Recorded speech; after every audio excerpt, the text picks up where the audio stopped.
오늘 함께 나누실 말씀 마가복음 2장 13절부터 22절까지 말씀입니다. 오늘 함께 나누실 말씀 마가복음 2장 13절부터 22절까지 말씀입니다. 같이 한 목소리로 봉독하도록 하겠습니다. 예수께서 다시 바닷가에 나가심에 무리가 다 나와거늘 예수께서 저희를 가르치시니라. 또 지나가시다가 알페오의 아들 레위가 세간에 앉아 있는 것을 보시고 저에게 이르시되 나를 쫓으라 하시니 일어나 쫓으니라. 그의 집에 앉아 잡수실 때에 많은 세리와 죄인들이 예수와 그 제자들과 함께 앉았으니 이는 저희가 많이 있어서 예수를 쫓음이러라. 바리새인의 서기관들이 예수께서 죄인과 세리들과 함께 잡수시는 것을 보고 그 제자들에게 이르되 어찌하여 세리와 죄인들과 함께 먹는가? 예수께서 들으시고 저희에게 이르시되 건강한 자에게는 의원이 쓸데없고 병든 자에게라야 쓸데있느니라. 내가 의인을 부르러 온 것이 아니요 죄인을 부르러 왔노라 하시니라.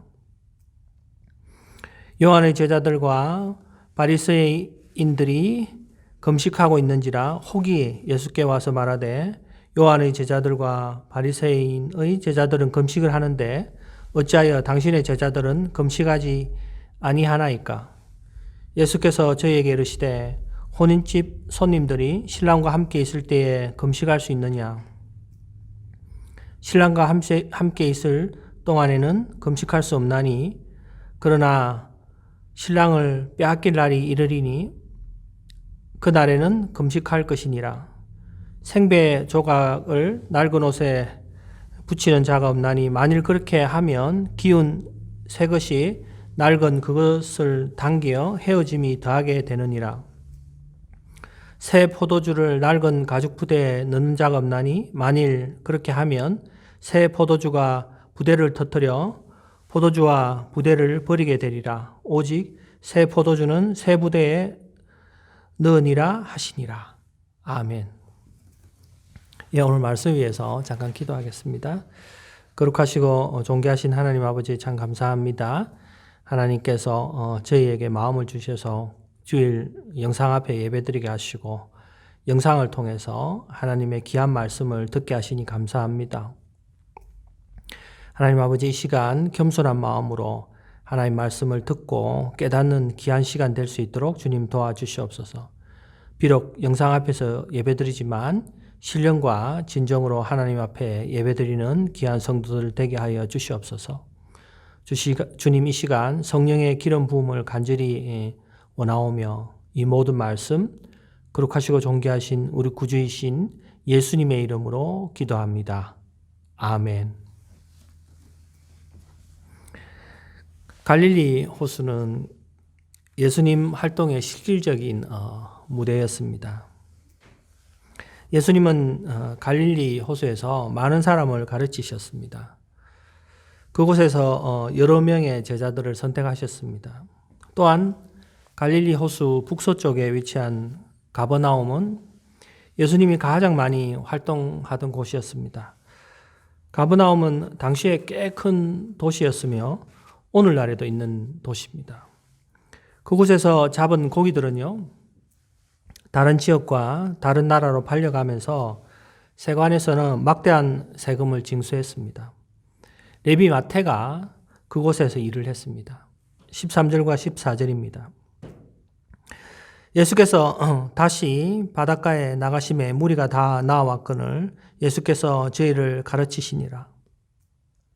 또 지나가시다가 알페오의 아들 레위가 세관에 앉아 있는 것을 보시고 저에게 이르시되 나를 쫓으라 하시니 일어나 쫓으니라. 레위라는 이름으로 레위 지파 출신인가 하는 오해를 할 수 있겠습니다마는 이 이름은 당시에 흔한 이름이었습니다. 레위는 예수님을 만난 후에 마테라는 이름으로 불리게 됩니다. 마테라는 이름의 뜻은요, 하나님의 선물이라는 그런 뜻입니다. 사복음서에서는 마테라는 이름으로 기록된 곳도 있고요. 또 레위라는 이름으로 기록된 곳도 있습니다. 예수님은 세관에 앉아있는 레위에게 나를 쫓으라 부르셨으며 레위는 그 말씀에 적극적으로 순종했습니다.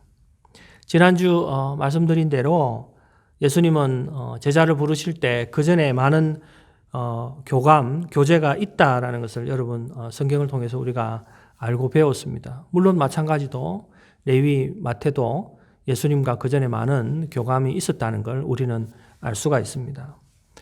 예수님은 당시에 미천한 어부를요 제자로 삼으셨으며 또한 이스라엘에서 가장 미움을 받는 세리를 제자로 부르셨습니다. 제자로 부름을 받은 마태는 많은 음식을 준비했습니다. 예수님과 또 자신의 친구들을 많이 자기 집으로 초대했습니다. 16절입니다. 바리새인의 서기관들이 예수께서 죄인과 세리들과 함께 잡수시는 것을 보고 그 제자들에게 이르되 어찌하여 세리와 죄인들과 함께 먹는가? 마태가 알고 지내던 사람들은 대부분 다 세리와 죄인이었습니다. 여기서 죄인이라고 언급된 사람들은요, 어떤 형사적인 범죄를 저지른 그런 죄인이 아니라 종교적으로 정결하지 못하다, 또 그런 부정한 사람들을 죄인이라고 불렀습니다. 또한 민족의 반역자로 할 수 있는 세리들과 함께 식사하시는 예수님의 모습을 그들은 이해할 수 없었습니다. 당시에 식탁 교제는요, 어떤 서로의 한 공동체가 소속되어 있다는 그런 표시였으며 또 서로의 우정을 확인하는 그런 장소였습니다. 그러니까 단순히 밥만 먹는 그런 곳이 그런 의미가 아니라는 걸 지금 말씀드리는 겁니다. 그래서 바리새인들은 이들이 교제하는 것 자체가 이 바리새인들은 이 세리와 또 죄인들과 교대하는 것, 그 교제하는 것 자체가 하나님께 범죄하는 것이다.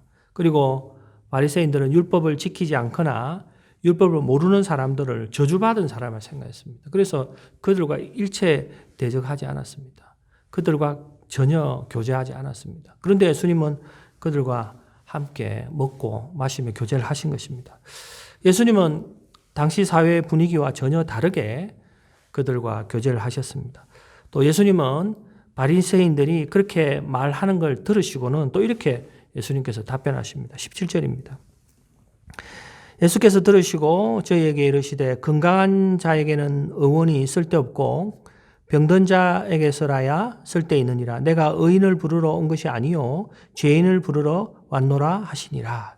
여기서 건강하다는 표현은 자신을 스스로 의롭다고 여기는 그 바리새인들과 서기관을 이야기하는 겁니다. 그리고 의원은 영혼을 치유하시고 우리를 구원하시는 예수님을 말씀하십니다. 물론 또 병든 자는 세리와 죄인들을 말하는 것입니다. 건강한 사람이 아니라 병든 자가 의사를 찾아오듯이 자신이 스스로 어렵다고 여기는 사람은 예수님을 찾아오지 않습니다. 하지만 스스로 죄인이라고 생각하는 사람들을 위해서 예수님은 이 땅에 오신 것입니다. 또 예수님은 그들과 같이 교제하시면서 그들을 또 제자로 부르셨습니다. 또 그들은 금욕적이고 경건 생활을 하지 않는 것에 대해서도 예수님에게 그것에 대해서도 지적을 하고 예수님에 대해서 딴지를 겁니다. 18절입니다. 요한의 제자들과 바리새인들이 금식하고 있는지라 혹이 예수께 와서 말하되 요한의 제자들과 바리새인의 제자들은 금식을 하는데 어찌하여 당신의 제자들은 금식하지 아니하나이까? 당시에 요한의 제자와 바리새인들은 금식을 했습니다. 금식은 중요한 종교 행위 중에 하나였습니다. 요한의 제자들과 바리새인의 제자들은 자신들의 거룩함을 유지하기 위해서 금식을 했는데 왜 예수님의 제자들은 금식하지 않느냐 이렇게 예수님께 따지듯이 말한 겁니다. 예수님이 당시에 금식하지 않으셨겠습니까? 아마 그들보다 훨씬 많이 금식하셨을 것입니다. 성경에 나타난 것만 해도 예수님께서 많은 금식을 하셨습니다. 그런데 예수님은 금식을 은밀하게 하셨습니다. 남에게 보이지 않게 하셨습니다. 그런데 반대로 그들은 제도적인 금식, 다른 사람들에게 보이는, 다른 사람들에게 나타내는 그런 금식을 했습니다. 예수님은 그런 금식을 하지 않으셨습니다. 예수님이 이렇게 나는 너희와 다른 금식을 하고 있다 이렇게 말씀하시면 되는데 예수님은 그렇게 답변하지 않으시고 다른 비유로 말씀하십니다. 19절과 20절입니다. 예수께서 저희에게 이르시되 혼인집 손님들이 신랑과 함께 있을 때에 금식할 수 있느냐? 신랑과 함께 있을 동안에는 금식할 수 없나니 그러나 신랑을 빼앗길 날이 이르리니 그날에는 금식할 것이니라. 이스라엘에서 가장 기쁜 날 중에 하나가 혼인식이거든요. 그때는 전쟁에 혼인식을 하는 사람은 전쟁에 나가는 것도 면제해주고 또 그 결혼식 기간, 그 축하연의 기간 동안에는 율법의 의무를 면제받게 됩니다. 그러니까 금식도 당연히 면제를 받게 되는 거죠. 여러분, 결혼식 손님들이 슬퍼하거나 금식하지 않습니다. 손님들이 다 와서 음식을 먹으러 갔는데 피로연장에 들어갔더니 오늘은 금식입니다. 이렇게 해놓는다는 것은 말도 안 되는 내용이죠.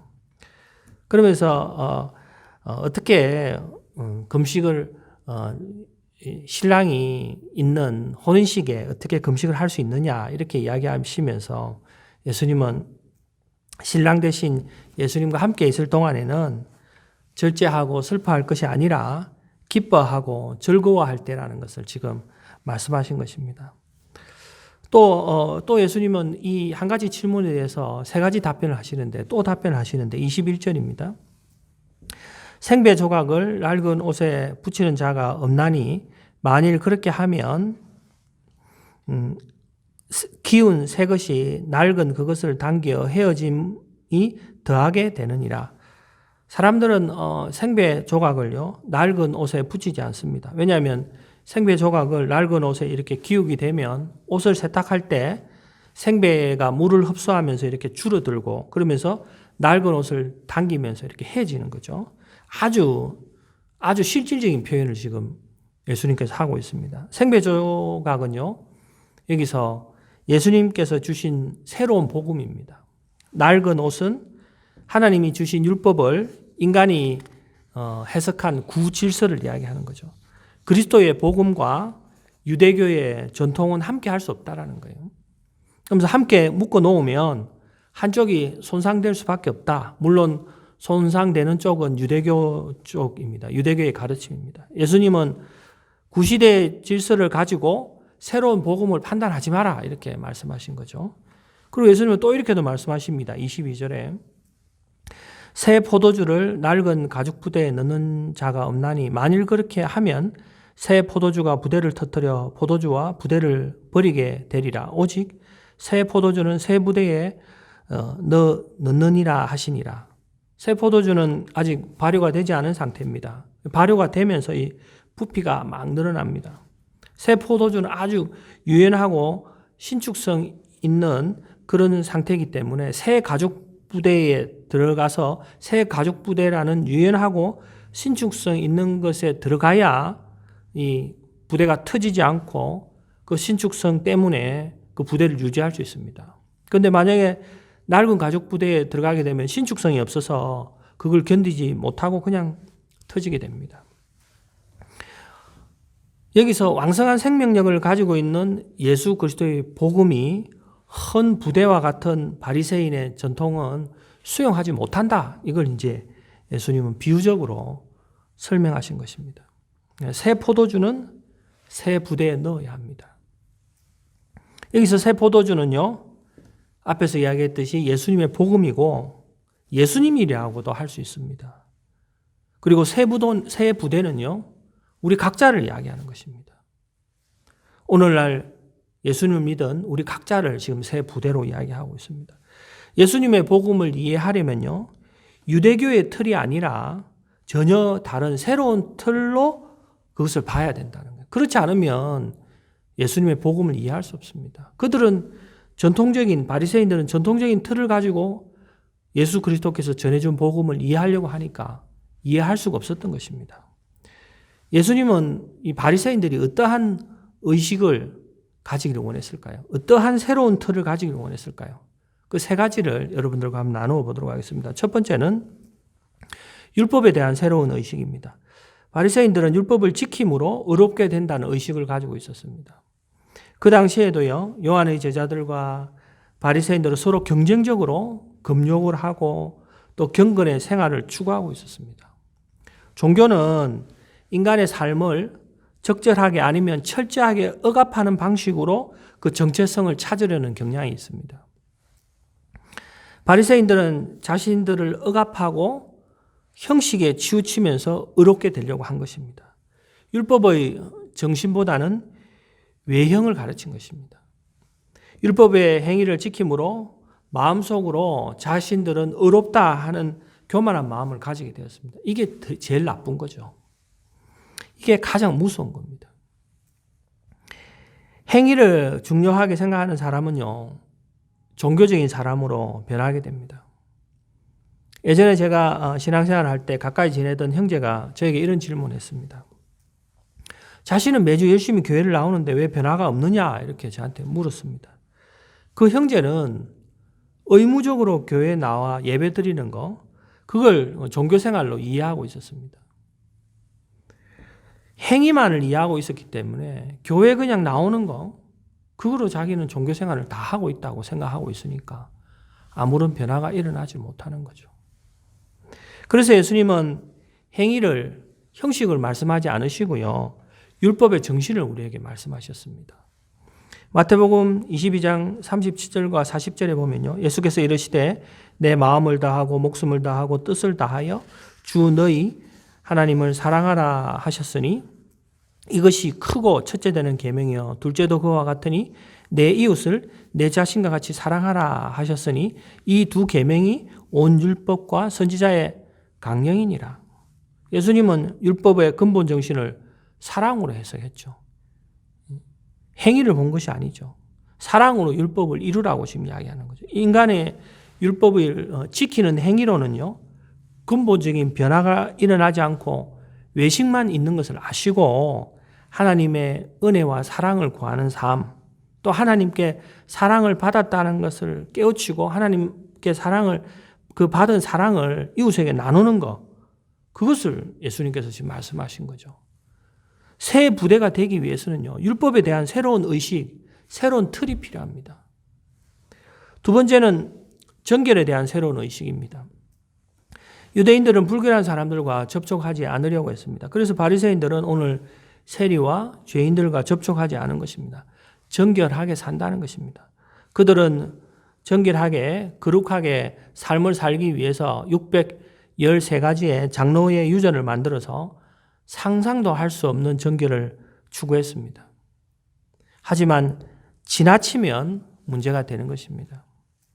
물론 하나님 앞에 정결하려고 하는 마음은 잘 알지만 그것이 지나칠 때 문제가 되는 것입니다. 사랑은 좋은 것입니다. 하지만 사랑이 애착을 넘어서 집착이 되면 나쁜 것이 됩니다. 그때 좋은 사랑이 고통스러운 상처가 됩니다. 심해지면요, 사랑은 폭력으로 변화됩니다. 사랑하는 이름으로 얼마나 많은 사람들이 고통받고 얼마나 많은 일이 벌어졌는가 우리는 방송이나 또 인터넷을 통해서 우리는 잘 알 수 있습니다. 돈도 마찬가지입니다. 돈은 좋은 것입니다.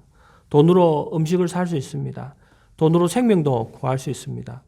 교육도 받을 수 있고요. 또 교회와 선교사님을 후원할 수도 있습니다. 하지만 돈이 우상이 될 때 돈은 우리 인생을 파멸의 길로 몰고 갑니다. 정결하고 거룩하게 하나님을 섬기고자 하는 그 귀한 마음, 그게 중요한데 그것을 통해서 다른 사람을 판단하고 무시하고 자기들만 어렵다고 생각하는 교만한 마음이 문제인 것입니다.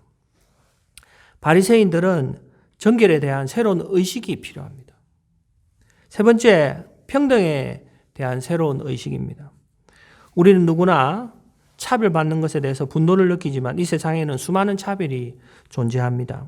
부와 명예, 학벌과 외모, 이런 것으로 우리는 나뉘고 분리됩니다. 그러나 예수님은 죄인과 세리와 함께 하시면서 어떠한 차별과 어떠한 불편도 없으셨습니다. 우리는 모두가 그리스도 안에서 사랑받고 용납받습니다. 자신이 죄인이라고 인정하는 사람은요, 누구나 하나님의 은혜를 경험할 수 있습니다. 하나님의 나라는 자비와 긍휼을 구하는 죄인을 위해 마련된 나라입니다. 하나님 앞에는 모든 사람이 죄인이라는 동등한 모든 사람이 죄인이라는 동등성, 그것을 가지고 있습니다. 로마서 3장 10절에 기록된 바 의인은 없나니 하나도 없으며, 이것이 성경의 정언입니다. 하나님 앞에는 스스로 선하고 의로운 줄 아는 사람에 대한 경고이기도 하죠. 내가 의롭다, 선하다, 이런 것에 대해서 경고한 거죠. 의인이 없는데, 우리는 다 죄인인데, 이 세상에 의로운 사람은 하나도 없습니다. 우리는 모두 죄인이고 하나님의 긍휼이 필요한 사람입니다. 그러므로 그리스도 예수 안에서는 한 형제와 한 자매가 동등하게, 우리는 다 동등된 한 형제와 한 자매인 것입니다. 그리스도 예수 안에서는 계급이 없다는, 높고 낮음이 없다라는 그런 새로운 인식이 필요합니다. 제가 교제하는 목사님 가운데요, 예수전도단의 강사 목사님으로 계셨던 분이 있습니다. 이분은 하와이에 있는 예수전도단 열방대학에서 강의를 하셨고, 그곳에서 강의하실 때에 그곳에 참석하신 목사님, 장로님, 집사님들에게 이러한 말씀을 하셨다고 합니다. 이 하와이 열방대학교는 그곳에서 먹고 자고 하면서 6개월 동안 이 교육을 받는 그런 곳이거든요. 예수님을 어지간히 따르지 않은 다음에는 그곳에 가서 6개월 동안 공부한다는 것은 상상할 수 없는 거죠. 그만큼 예수님을 따르는 사람들이라는 그걸 우리는 알 수 있는 거죠. 그 목사님은 교육을 받는 6개월 동안 교회에서 사용하는 호칭을 사용하지 말고 형제님, 자매님으로 부를 것을 제안했다고 합니다. 교회에서 목사님, 장로님, 집사님의 역할은, 이것은 역할에 대한 호칭이지, 이곳은 교회도 아니고 또 다 같이 배우는 곳이니까 관계에 대한 호칭으로 바꾸자고 제안을 했다고 합니다. 그리스도 예수 안에서 관계의 본질을 바로 이해하기 위해서는 우리가 서로 다 동등되게 형제님, 자매님 이렇게 부르자고 제안을 한 겁니다. 그러나 그곳에서 이 문제로 인해서 집단 발발이 일어났다고 합니다. 오늘날 그리스도인들의 의식이 바리새인들의 의식을 따라가고 있습니다. 우리는 신앙생활을 오래 하면 할수록 의인이 되어갑니다. 우리의 행동에 죄가 줄어들었기 때문입니다. 그러나 성경은 우리의 죄가 줄어들수록 의인이 되는 것이 아니라 자신이 죄인임을 자각하면 할수록 성화되어 간다고 이야기합니다. 반대인 거죠. 죄가 줄어들었을 때 내가 의로운 존재가 되는 것이 아니라 자기가 죄인이라는 것을 계속 생각하면, 그것을 자각하면 할수록 점점 더 성화되어 하나님과 가까워진다는 것을 지금 이야기하고 있는 거죠. 죄가 줄어들 때 우리 자신의 모습을 보면요, 자신의 모습을 보면 볼수록 우리는 바리새인이 되어갑니다. 그런데 죄가 줄어들 때 우리는 하나님의 모습을 보면 볼수록 우리는 죄인이 되는 거죠. 거룩하신 하나님을 보는데 내가 어떤 행동으로 죄를 좀 안 지었다고 해서 내가 의인이 되는 거라고 생각하지 않고, 하나님과 가까워지면 가까워질수록 자기의 죄가 점점 더 커 보인다는 그런 이야기죠.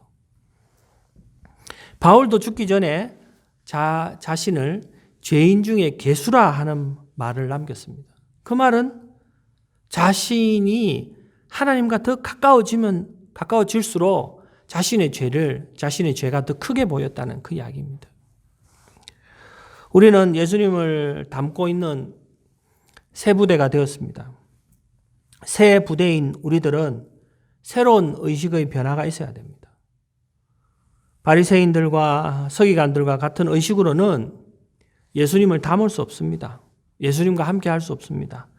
예수님은 세상적으로 대단한 사람들을 친구로 삼지 않으셨습니다. 예수님은 죄인과 세리들을 친구로 삼으셨습니다.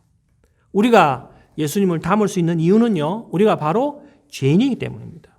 우리가 죄인이 아니면 우리는 예수님의 친구가 될 수도 없고 예수님의 사랑을 받을 수도 없습니다. 자기의 의와 종교적인 틀을 벗어나서 새 부대로서 살아가는 저와 여러분 되기를 간절히 축원합니다. 기도하시겠습니다. 거룩하신 하나님 아버지, 참 감사합니다. 오늘 하나님께서 우리들에게 놀라우신 말씀을 통해서 우리들이 정말 바리새인들과 같은 의식을 가지고 있는지 우리 자신을 다시 한번 돌아보게 하시니 감사합니다. 이 시간 우리가 우리 자신을 다시 돌아보아서 우리가 죄인임을 더욱더 깊이 자각하고 하나님과 더욱더 가까이 갈 수 있도록 주님 도와주시옵소서. 지금은 길이요 진리요 생명 되신 예수 그리스도의 크신 은혜와 세상을 이처럼 사랑하사 독생자를 내어주신 하나님 아버지의 만극하신 사랑과 성령의 감화 감동 새롭게 하심이 예수 그리스도께서 부어주시는 새로운 복음을 담는 새로운 새 부대로 살아가기를 원하는 영상 앞에 예배드리는 모든 자에게 이제부터 영원까지 함께 하시기를 예수님의 이름으로 간절히 축원합니다. 아멘.